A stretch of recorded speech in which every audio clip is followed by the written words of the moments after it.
తన కుటుంబానికి న్యాయం చేయాలని న్యాయ పోరాటం చేస్తూ ప్రజల ముందుకొస్తే వైసీపీలో వణుకు పుడుతోందని వైఎస్ సునీత వ్యాఖ్యానించారు. తన తండ్రి వివేక హత్య కేసులో నిందితులకు శిక్ష వేయించడానికి కోర్టుల చుట్టూ తిరుగుతున్న తనపై వైసీపీ నేతలు ఎదురు కేసులు పెడుతున్నారని ఆవేదన వ్యక్తం చేశారు.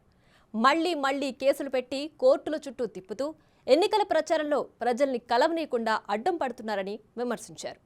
తాను ప్రజల్ని కలవలేకపోతే మన్నించాలంటూ కడప ఎంపీగా వైఎస్ షర్మిలను గెలిపించాలని పిలుపునిచ్చారు.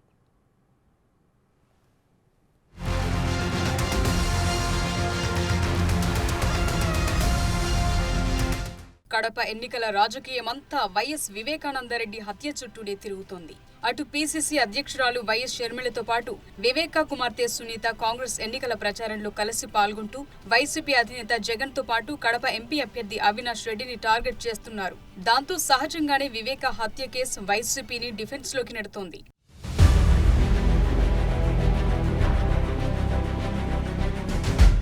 ఆ క్రమంలో వివేక హత్య కేసు అంశంపై వైఎస్ షర్మిల, వివేక కుమార్తె సునీత, చంద్రబాబు నాయుడు, లోకేష్, పురంధేశ్వరి, పవన్ కళ్యాణ్, పులివెందుల టీడీపీ అభ్యర్థి బీటెక్ రవి తరచూ మాట్లాడుతున్నారని, వారు ఈ వ్యాఖ్యలు చేయకుండా చూడాలని వైసీపీ కడప జిల్లా అధ్యక్షుడు సురేష్ బాబు కడప కోర్టులో పిటిషన్ వేశారు. ప్రతివాదులు, వారి అనుచరులు, ఆయా పార్టీల అభ్యర్థులు ఈ కేసులో అవినాష్ రెడ్డిని హంతకుడిగాను, సీఎం జగన్ ఆయన్ను కాపాడుతున్నట్లుగాను వ్యాఖ్యానిస్తున్నారని ఫిర్యాదు చేశారు.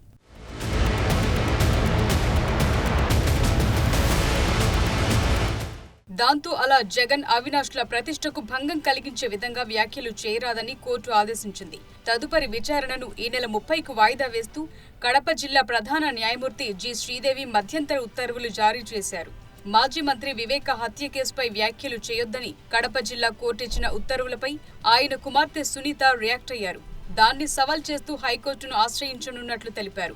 న్యాయం కోసం ప్రజా తీర్పు కోరుతుంటే వైసీపీ అడ్డుపడుతోందని, పులివెందులలో తాను ప్రచారం చేయకుండా కేసులు వేస్తున్నారని ఆమె విమర్శించారు. మీ ఇళ్ల వద్దకు నేను రాలేకపోతే మన్నించండని ఓటర్లను కోరిన సునీత ఎన్నికల్లో షర్మిలను గెలిపించే బాధ్యత ప్రజలదేనని పిలుపునిచ్చారు. మా నాన్నని చంపి నరకం చూపించారు. నేను పోరాడుతుంటే నాకు అన్ని విధాలుగా ఆటంకాలు పెట్టారు. ఇప్పుడు మీ ముందరికి వస్తే మీ ముందరికి కూడా రాకుండా ఎంత వీలైతే అంత ప్రయత్నిస్తున్నారు. ఇప్పుడు ఇట్లా కేసులు మళ్ళీ పెట్టి మళ్ళీ నన్ను కోర్టుల చుట్టూ తిప్పి మీ ముందరికి రాకుండా తయారు చేస్తున్నారు. ఈ పరిస్థితుల్లో మళ్ళీ నేను కోర్టుల వెనకాల తిరగాల్సింది వస్తుంది.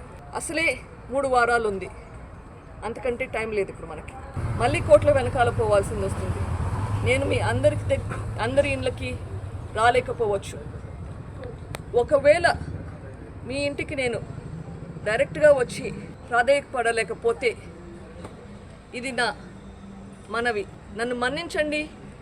నేను మీకు ఇంటింటికి రాలేకపోతే దయచేసి ఇది నా పర్సనల్ రిక్వెస్ట్గా ఆలకించి నిందితులకు ఓటు వేయకుండా వాళ్ళకి బుద్ధి చెప్పేలా వైఎస్ షర్మిలారెడ్డికి హస్తం గుర్తుకి ఓటు వేయమని ప్రాధేయపడుతున్నాను. వైఎస్ వివేకానందరెడ్డి కుటుంబానికి జరిగిన అన్యాయం గురించి గత 2 నెలల నుంచి ప్రజల్లోకి వస్తున్న షర్మిల తన తండ్రి హత్య కేసులో నిందితులకు శిక్ష పడటానికి న్యాయ పోరాటం చేస్తున్నారు.